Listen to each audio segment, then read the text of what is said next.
नमस्कारम, आप सभी का हार्दिक स्वागत है।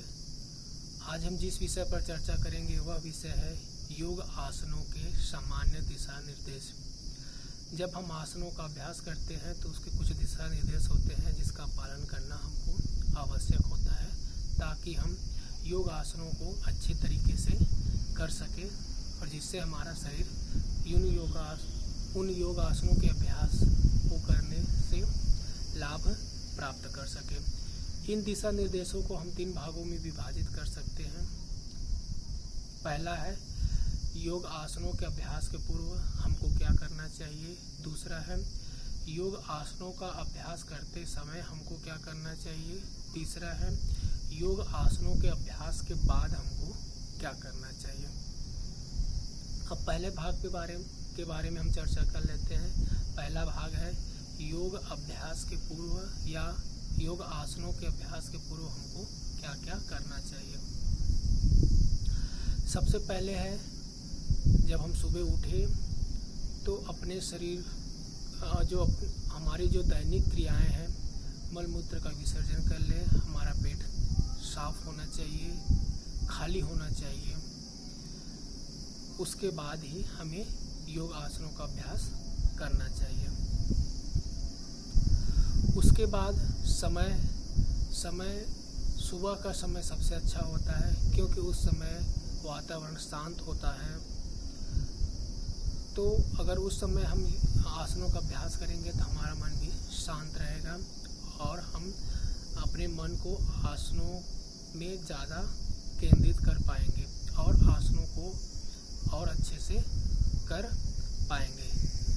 वातावरण कैसा होना चाहिए। वातावरण जहाँ हम योग आसनों का अभ्यास करें वह जगह खुला होना चाहिए ताकि हमें ज़्यादा से ज़्यादा ऑक्सीजन मिल सके। अगर उस जगह पर रोशनी आ रही है सूर्य की तो तब और अच्छा है ताकि हम सूर्य की रोशनी को भी उसकी जो ऊष्मा है वो हम अपने शरीर में महसूस कर सकें। उसके बाद आता है कि योग आसनों के लिए हमारे पास जिस पर हम करें वो कोई दरी हो, कंबल हो, चद्दर हो या योग मैट होना चाहिए जिस पर बैठकर या खड़े होकर हम योग आसनों का अभ्यास कर सकें। इसके बाद अगर हमको कोई बीमारी है, किसी को कोई बड़ी बीमारी है जैसे हृदय संबंधी या उनकी सर्जरी हुई है, उनका ऑपरेशन हुआ है, तो उस स्थिति में हमको योग आसनों का अभ्यास चिकित्सक से पूछकर या योग विशेषज्ञ से पूछकर ही इसका अभ्यास करना चाहिए। महिलाओं को अगर वो गर्भवती है या उनको मासिक आया है तो उस समय भी चिकित्सक से या योग विशेषज्ञ से पूछकर ही योग आसनों का अभ्यास करें ताकि वे किसी भी दुर्घटना के शिकार होने से बच जाएं। अब दूसरे भाग के अंतर्गत आते हैं। दूसरा भाग है योग अभ्यास के करते समय हमको किन किन बातों का ध्यान करना चाहिए। इसके अंदर जो मुख्य बातें हैं उसके बारे में हम चर्चा करते हैं।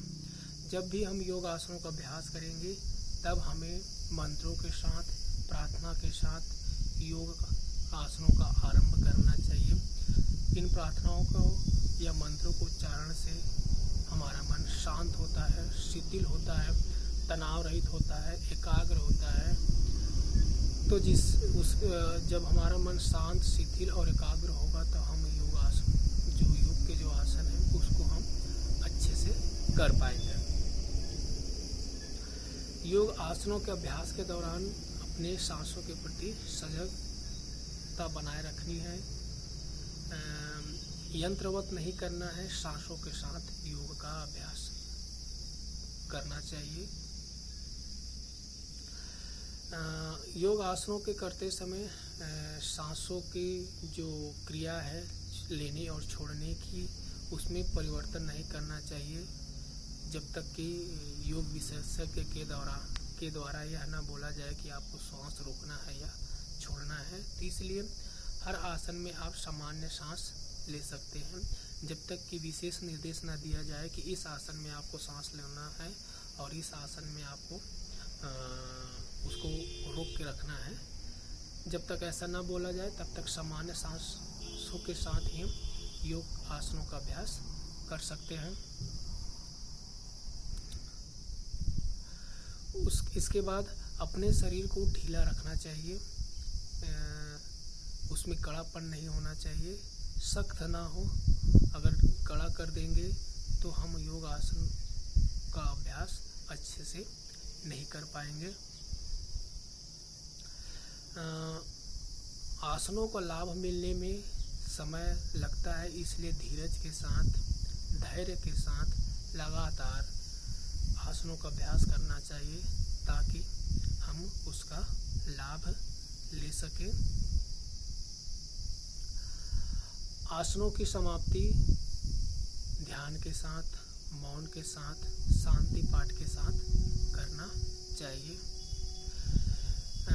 एक बात का और ध्यान देना चाहिए कि हम जो वस्त्र पहने तो हमारे वस्त्र ढीले ढाले होने चाहिए ताकि हम जो शारीरिक गतिविधि हमारी होती है उस दौरान वह आसानी से हो सके। तो हमारे वस्त्र जो होने चाहिए वो ढीले ढाले होने चाहिए। सूती वस्त्र हो तो और ज़्यादा अच्छा है। अगर ये सब चीज़ें नहीं हो पा रही तो आपके अपनी सुविधा अनुसार जो वस्त्र आप पहने जिसमें आपकी शारीरिक गतिविधि अच्छे से हो सके, ऐसे वस्त्रों का चुनाव करना चाहिए। अब हम तीसरे भाग के अंतर्गत आते हैं। योग आसन हम कर लिए, उसके समाप्ति के बाद हमको क्या करना चाहिए। योग आसन की समाप्ति के बाद 30 मिनट, कम से कम 30 मिनट के बाद ही आपको नहाना है। उसके बाद ही आपको खाना खाना चाहिए। भोजन भी हल्का और सुपाच्य हो तो ज़्यादा अच्छा है। तो ये कुछ सामान्य दिशा निर्देश है जिनका पालन हमको करना चाहिए ताकि हम योग आसनों को अच्छे से कर सकें और